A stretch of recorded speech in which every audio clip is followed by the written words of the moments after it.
an expert witness in the UN-sponsored war crime trials. I was locked in a hotel in Togo for 5 weeks with a most extraordinary bunch of people. Fode Senko and 5 or 6 others famous for chopping off babies' limbs. I was sitting with these people one day and I thought, you know, for certain I think I must be the only person in this room who hasn't killed anyone. I was bloody terrified most of the time. When I woke, there were kids doing drill.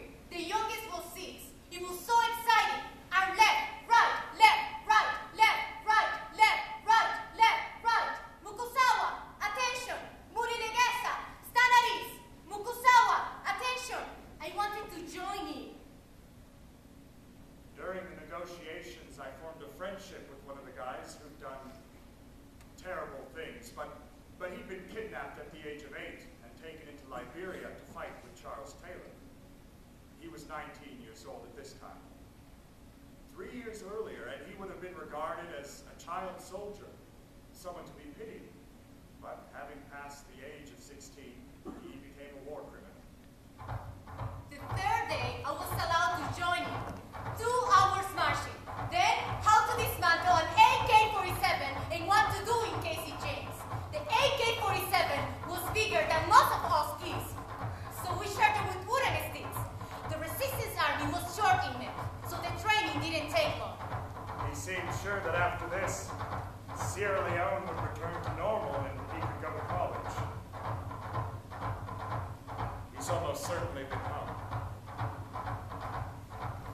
Living in the jungle, the guerrilla armies had no vehicles, no transportation, and therefore they had the most enormous requirement for labor. When they went through a village, they simply abducted everyone. They just took them. The boys and girls were sent to training camps. They often had to kill their parents to prove their loyalty. The guerrilla armies developed their own form of initiation, which passed on the ability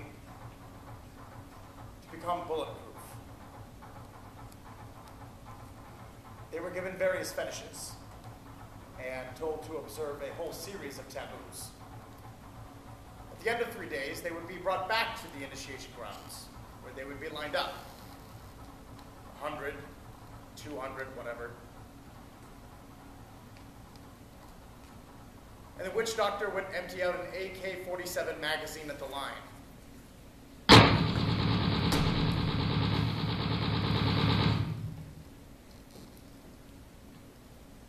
Those who had died had showed that they had failed to keep their taboos. The witch doctor was a crappy shot. I mean, it would only be 3 or 4 out of 100 or so that would die, but still. The others would be bulletproof, as long as they kept their taboos.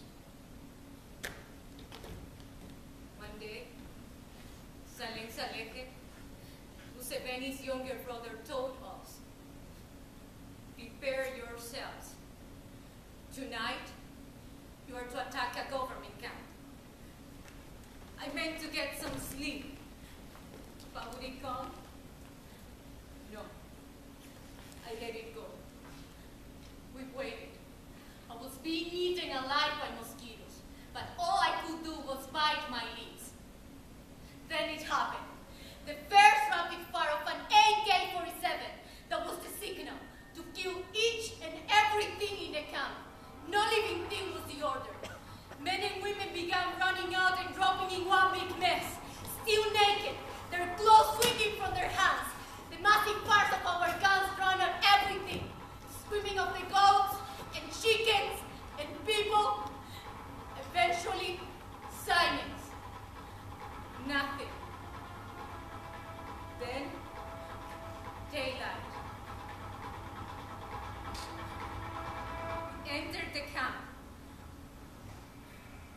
There was just one big bloody heap of goats and chickens, soldiers and their women who had been on a visit. All dead in the morning sun. It's hard to understand the impact on most children because they switch on to survival mode. We killed with total commitment.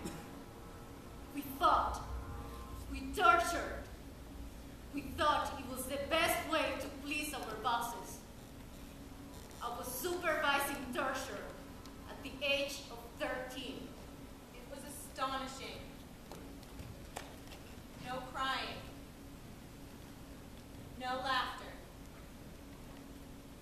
They were just very quiet, concentrated. They were surviving. Looking back now, I don't know how I did survive. I used to look into the eyes of the offenders, the senior officers. Did they give a damn about us? One day, Seveni came to talk to us. He told us we were fighting for freedom, as if there were any freedom to fight for. So I guess the true criminals aren't the ones who exact the crimes, but the person who first thought it was a good idea. They called us names like Masala, Jawakubua, or Guduria. He meant female soldiers were the properties of offenders. The big steel pot all the officers could eat from. I had sex with Kashilin. He would say, 9 o'clock, my room. I would stand to attention and say, yes, Afanda, sir. No words were said during sex. It was like sleeping with them. I would come in, put my gun down, take off my military uniform, have sex, put my uniform back on, and walk out. Wanted to like him as a father, not a sexual thing.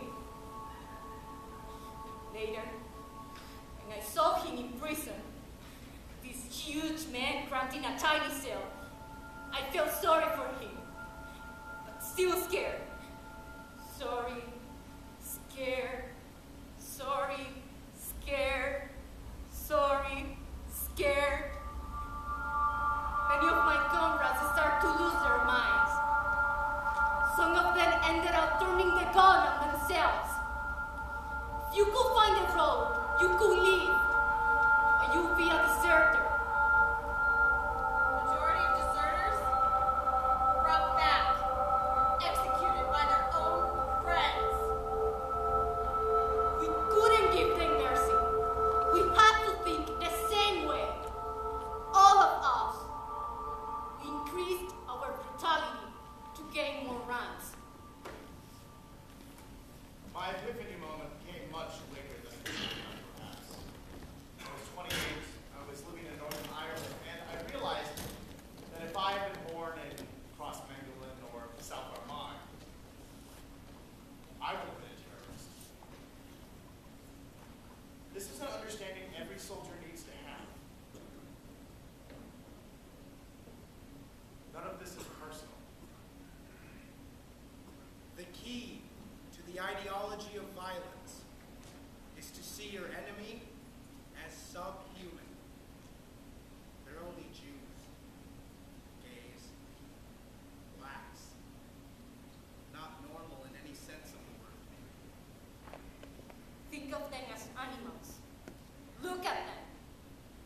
They are dark, black, and very evil. They speak a different language. Think of them as scary things. You will find it much easier to kill them.